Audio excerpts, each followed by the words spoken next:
नमस्कार बच्चों, यह आपकी हिंदी की वर्कशीट 37 है। आपकी कक्षा है 10। उपविषय है पठित गद्यांश और यह मानवीय करुणा की दिव्य चमक पाठ से लिया गया है। ये बच्चों आपकी पूरी वर्कशीट है। इसमें यहाँ आप अपना नाम लिखेंगे, यह कक्षा अध्यापक का नाम लिखेंगे।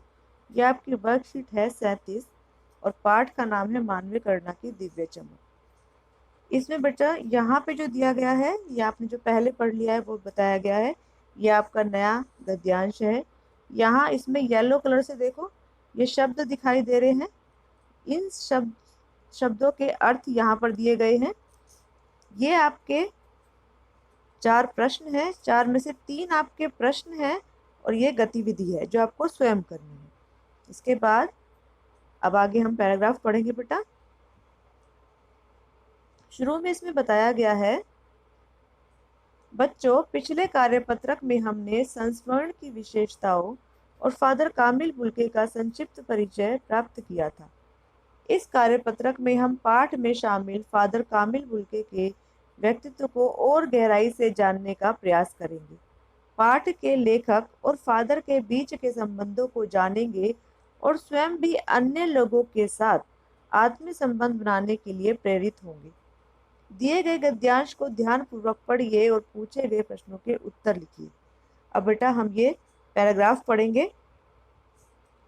फादर को याद करना एक उदास शांत संगीत को सुनने जैसा है।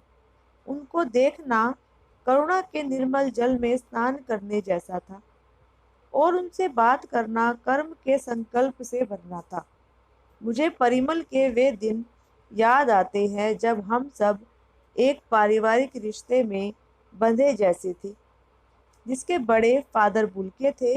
हमारे हंसी मजाक में वह निर्लिप्त शामिल रहते, हमारी गोष्ठियों में वह गंभीर बहस करते, हमारी रचनाओं पर बेबाक राय और सुझाव देते और हमारे घरों में किसी भी उत्सव और संस्कार में वह बड़े भाई और पुरोहित जैसे खड़े हो हमें अपने आशीषों से भर देते।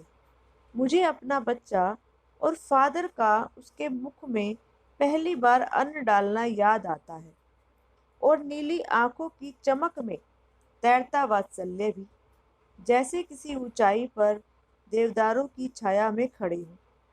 कहाँ से शुरू करें? इलाहाबाद की सड़कों पर फादर की साइकिल चलती दिख रही है। वह हमारे पास आकर रुकती है, मुस्कुराते हुए उतरते हैं।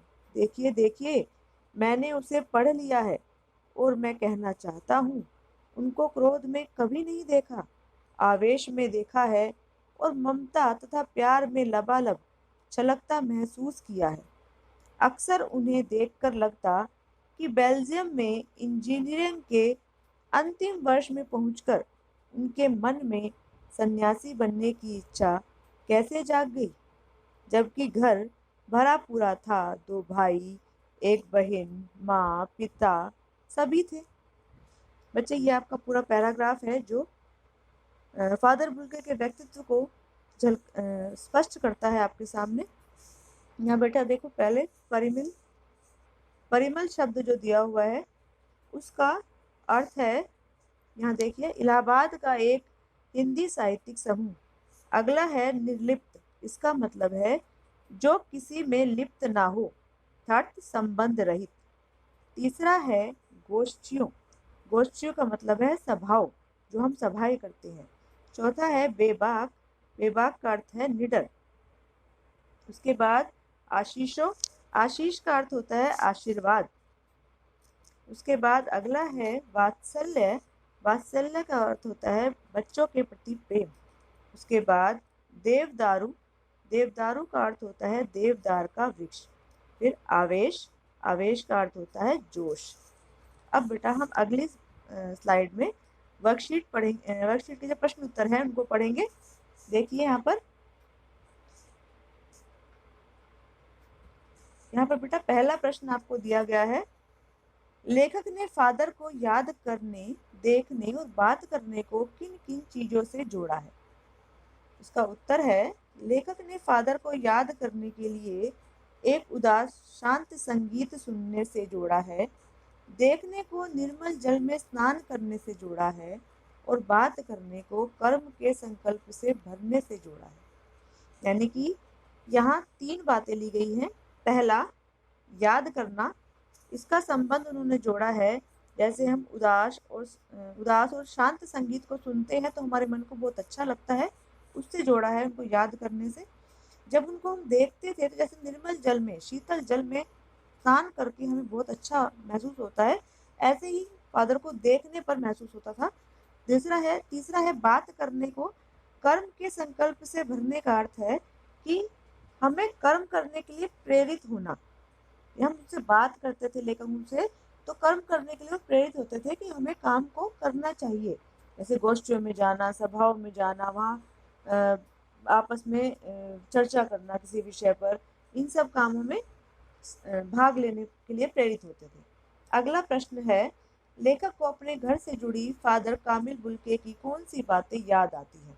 उत्तर है, लेखक को फादर कामिल बुल्के द्वारा घर के उत्सव या त्योहारों में बड़े की तरह या पुरोहित की तरह आशीष देना, अपने बच्चे के मुख में पहला अन्न का दाना खिलाना और उसे आशीष देना तथा वात्सल्य से उसकी ओर देखना, यह सब बातें याद आती हैं।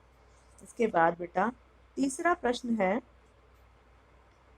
ये देखिए तीसरा प्रश्न दिया गया है, इस गद्यांश को पढ़कर फादर के व्यक्तित्व की किन्हीं 4 विशेषताओं को लिखिए। इसका उत्तर है, फादर के व्यक्तित्व की 4 विशेषताएं निम्नलिखित हैं। नंबर 1, उनके स्वभाव में ममता, प्रेम और वात्सल्य स्पष्ट झलकता था। दूसरा, गोष्ठी, बेटा यहाँ गोष्ठी गलत लिखा है, इसको ठ कर लीजिएगा, ये पूरा ऐसे ठ लिखा जाएगा, गोष्ठी। गोष्ठी चर्चाओं में बढ़ चढ़कर भाग लेते थे। तीसरा, उनका अपने संपर्क में आए लोगों से विशेष प्रेम रहता था। चौथा, वह जिन लोगों से जुड़ते उनके साथ फादर के पारिवारिक संबंध बन जाते थे। तो ये आपके 3 प्रश्न हो गए बेटा। चौथा प्रश्न है गतिविधि का। इसमें पूछा गया है, आप भी अपने जीवन से जुड़ी किसी ऐसी घटना या व्यक्ति का वर्णन कीजिए जो आपको अभी तक याद हो। अब इसमें बेटा ये काम आपको स्वयं करना है। ये अपने अनुभव के आधार पर आप स्वयं लिखेंगे, ऐसी कोई घटना या ऐसा कोई व्यक्ति आपको याद हो जो आज तक उसकी बातें आपको याद आती हैं, तो उसके बारे में आपको लिखना है। अब बेटा हमारे प्रश्न हो गए खत्म, गतिविधि पूरी खत्म। मैं उम्मीद करती हूँ और साथ ही साथ आप सबका धन्यवाद करती हूँ इस वीडियो को देखने के लिए, और उम्मीद करती हूँ कि आप सभी ने इसे बहुत अच्छे से देखा, समझा होगा और इसे अपनी कॉपी में करना है और हिंदी के ग्रुप में आपको सेंड करना है। शाम 5 बजे से पहले ये काम मेरे पास पहुँच जाना चाहिए।